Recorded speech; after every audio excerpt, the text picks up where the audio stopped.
大家好，又係我 Gobi 啊！今日咧係嚟食譜分享，同大家煮餃子。咁天寒地凍咧，就最啱食碗熱湯餃子啦。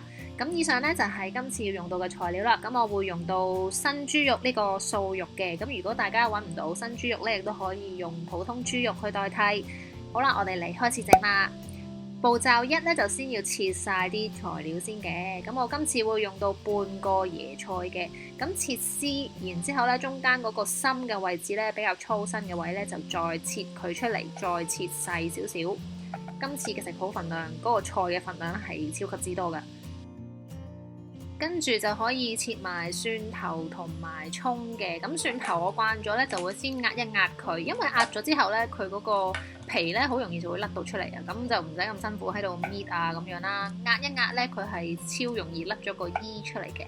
之後我哋就切碎佢啦，先切片啦，大概切片，因為其實都剁碎嘅。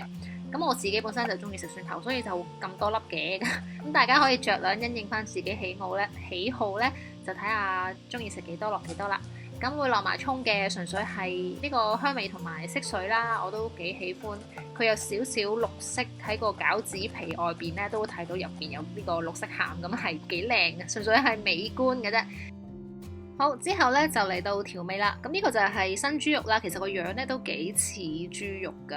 咁但係佢咧就一啲動物嘅成分都冇嘅，入邊咧都係純素嚟嘅。咁就將頭先切好嘅蒜頭啊同埋葱咧加咗落去之後咧，就再加埋呢個辣椒、芝麻油同埋黑椒嘅。之後就撈勻兜一兜佢啦，就再擺一擺先嘅。之後就到椰菜嘅調味啦，咁其實我都幾喜歡用椰菜嚟做呢個水餃餡，因為佢哋係好甜噶。咁我今次咧就用到海鹽，係一隻灰色嘅海鹽啦，純粹係有多少少礦物質嘅啫。咁我哋會落2個呢個係 teaspoon 嘅海鹽，嗱唔好睇好似好多咁，因為陣間咧我喺度幫啲椰菜做完 massage 之後咧，佢哋係會縮水嘅，同埋會出好多水嘅，咁所以個鹹度咧已經係啱啱好噶啦。同埋呢啲咁大粒嘅海鹽咧，其實比起我哋普通屋企用嘅嗰啲 table salt 咧，其實係冇咁鹹嘅，咁所以就唔使擔心話海鹽喎鹹死啦，咁大羹鹽抌落去。咁你見到啦，15分鐘之後咧，其實佢出水出得好犀利嘅。咁呢個時候咧，就先壓晒入邊啲水出嚟先，因為我哋咧就唔想嗰個餡咧太濕。咁你有咁多就擠晒啲水出嚟啦。咁剩低呢啲汁咧都唔好嘥啊！陣間我哋攞去做個湯底。咁好啦，呢個時候咧就撈一撈勻晒椰菜同埋嗰個素豬肉餡先。呢個新豬肉都真係幾可亂真啊！真係佢個樣都真係幾似豬肉嘅。咁之後咧，我哋就嚟到包餃子啦。咁如果大家唔識包餃子咧，就先要準備2個茶羹嘅水喺旁邊先啦。包餃子其實好簡單㗎咋，即係我喺度教大家，可能有少少班門弄斧。其實大家應該都，我諗你識啩。同埋咧，包餃子咧就唔係淨係得我呢個方法嘅，其實有好多唔同嘅方法嘅。咁大家揾到一個你自己啱嘅手法就 keep 住用啦。呢一個方法咧都係我媽咪教我嘅。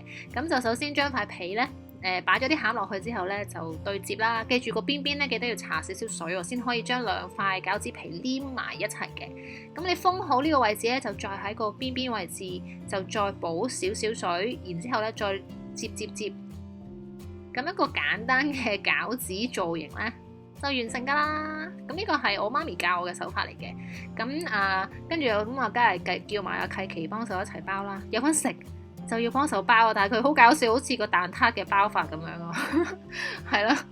咁我哋就係咯，都係一個幾好嘅呢個一齊同時間一齊做同一樣嘢嘅一個 moment 啊！我都幾喜歡呢個，幾享受呢個時光。好啦，包起之後咧就係咁樣噶啦。其實都真係分到咧邊個打邊個啊！突然間食嗰陣時都仲會 keep 到嘅呢個樣。之後咧就好簡單啦，攞去整一個湯底啦。先煲水，煲滾之後呢，我今次就會用一個魚仔嘅湯包，咁入邊呢，有啲銀魚啊，有啲海帶啊，有少少辣椒乾啊咁樣啦，純粹嚟做個湯底嘅啫。咁煲到15分鐘，等佢出咗啲味嘅時候呢，其實我都冇落鹽啊，因為頭先用嚟揦完椰菜嗰啲水呢，就掉咗落去，咁就一齊煲。咁其實有少少淡淡嘅鹹味咧已經好夠噶啦，我覺得。咁咧落咗餃子，等佢煲起之後咧，其實再煲多陣間，因為咧佢浮起咧可能都未熟晒、未熟透啦。咁煲起咗之後咧，你再滾佢2分鐘，之後咧就可以上碟噶啦。咁呢一個咧係我平時中意食嘅一個食譜啦。咁我希望大家都試下去整。